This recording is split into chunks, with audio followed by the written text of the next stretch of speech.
और सीधे चलेंगे जहां धामी सरकार का बजट पेश कर रहे वित्त मंत्री प्रेमचंद अग्रवाल। कि छात्रावास बहुत सारी जगह बने, उसका संचालन सिर्फ इसी वजह से नहीं हो पा रहा है कि उसमें वार्डन की नियुक्ति होनी है, मेस के कोई इंतजाम नहीं है। तो यदि सब चीज फ्री है तब तो फिर वो छात्रावास संचालित होने चाहिए। उदाहरण के लिए मेरी विधानसभा डाकपत्थर में बड़ा डिग्री कॉलेज है, पीजी कॉलेज है, लगभग 3000 के करीब उसकी स्ट्रेंथ है।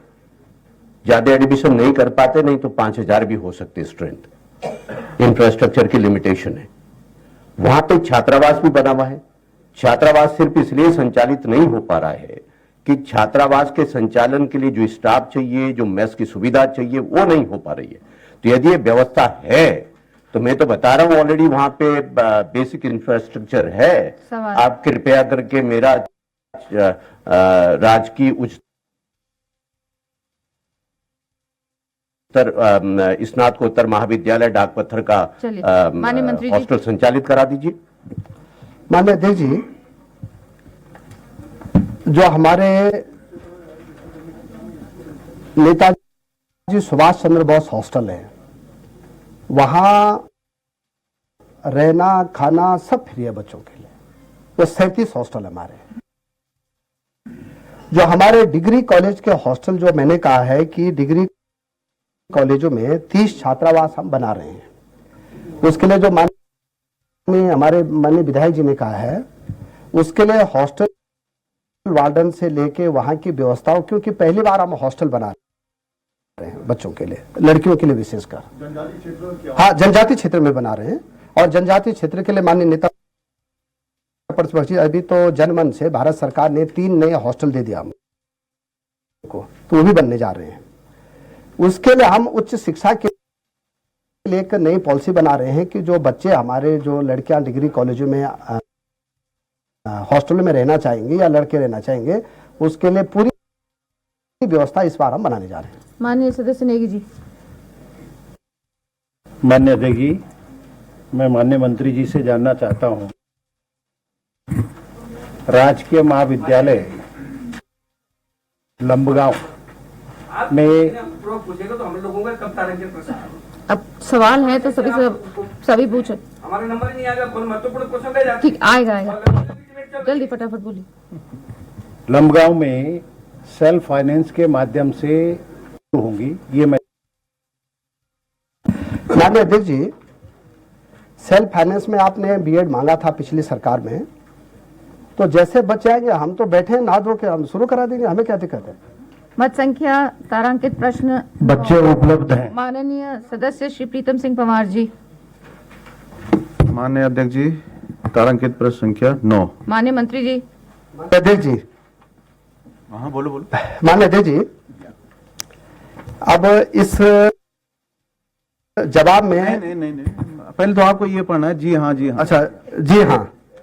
नहीं, पूरा पढ़ना है आपको। सारे जी हाँ। माननीय अध्यक्ष जी, हमारे नहीं विधायक जी ने नहीं, अभी जी पढ़ना है। अच्छा, जी हाँ। यथा समय और यथा समय प्रश्न नहीं। माननीय जी, इसलिए कहा कि मंत्री जी के पास ना शब्द तो है नहीं, सारे शब्द जी हाँ हैं। लेकिन मेरा जो प्रश्न था वो जो हमारे शिक्षा विभाग के जो अंतरमंडलीय शिक्षक हैं उनके हस्तांतरण के संबंध में था। और मंत्री जी ने स्वीकार किया कि 2 बार जो है हमने उनसे आवेदन भी लिए, उनसे जो है एक उम्मीद की किरण भी उनमें जगी। लेकिन आज तक जो है मंत्री जी ने जो कहा, जब हमने पूछा तो उन्होंने कहा बिल्कुल हाँ, हमने आवेदन भी मांगे हैं, इसका मतलब मनसा भी है। और उसके बाद स्थानांतरण अभी तक नहीं किया गया, ये भी पूछा हमने, बिल्कुल जी हाँ। और सरकार आवेदन करने वाले से शिक्षकों का हस्तांतरण करेगी, बिल्कुल जी हाँ। तो प्रश्न मतलब ना तो कहीं है नहीं, तो मैं माननीय मंत्री जी से जानना चाहता हूँ। नहीं, अभी तो मेरा प्रश्न है, आप जल्दी पूछे। माननीय मंत्री जी से ये पूछना चाहता हूँ कि कुल कितने आवेदन थे, कब आपने उनसे आवेदन लिए और अभी तक उनका हस्तांतरण क्यों नहीं किया और कब कर देंगे। देखिए, जब हम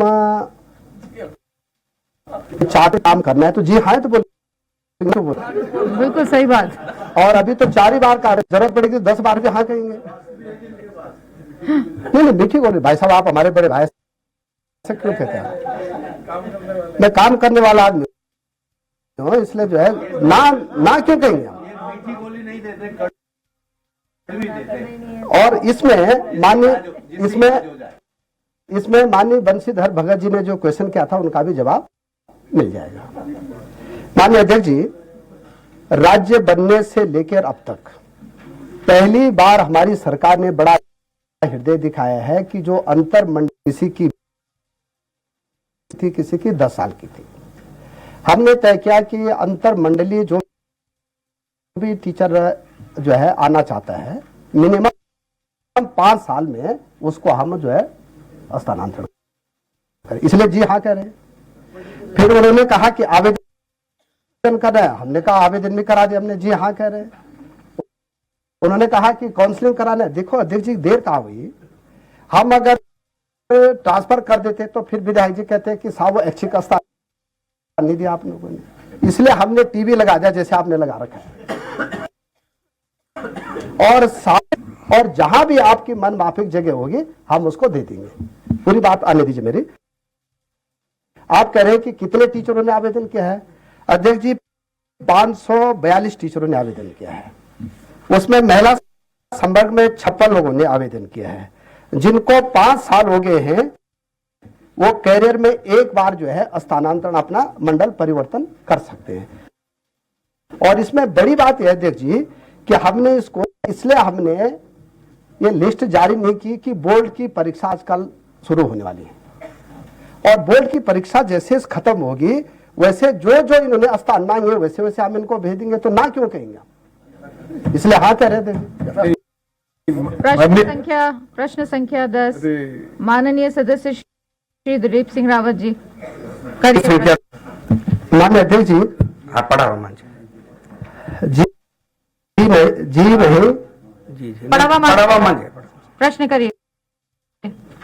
माननीय अध्यक्ष जी, नहीं तो मैं केवल एक प्रश्न पॉइंट पे पूछना चाहता हूं कि प्रदेश को बने हुए 25 वर्ष हो गए और हमने अपनी द्वितीय भाषा जो है अपनी संस्कृत को कहा, लेकिन अभी तक मैं प्रश्न पूछना चाहता हूं कि अभी तक नीति संस्कृत के उत्थान के लिए नीति न बनने का क्या कारण?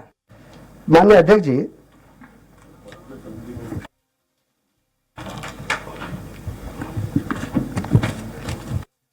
संस्कृत की कोई अलग से नीति पूरे भारतवर्ष में कहीं नहीं है। ये भी सच है कि उत्तराखंड राज्य ने बड़ा हृदय दिखा के जो है संस्कृत को द्वितीय राजभाषा बनाया है। एनईपी 2020 जो है जो भारत सरकार की नीति निर्धारण करती है कि भाई शिक्षा व्यवस्था कैसी हो, आधारित शिक्षा नीति होनी चाहिए। भारतीय ज्ञान परंपरा में संस्कृत भी आ जाती है, वेद भी आ जाते हैं, पुराण भी आ जाते हैं, सारी बातें आ जाती हैं। अब हमारे राज्य में अध्यक्ष जी हम लोगों ने संस्कृत के लिए उत्थान के लिए काफी काम भी कर रहे हैं, काफी योजना भी चला रहे हैं। अब अगर अलग से नीति की बात जो माननीय विधायक जी कर रहे हैं तो मैंने बता दिया कि कोई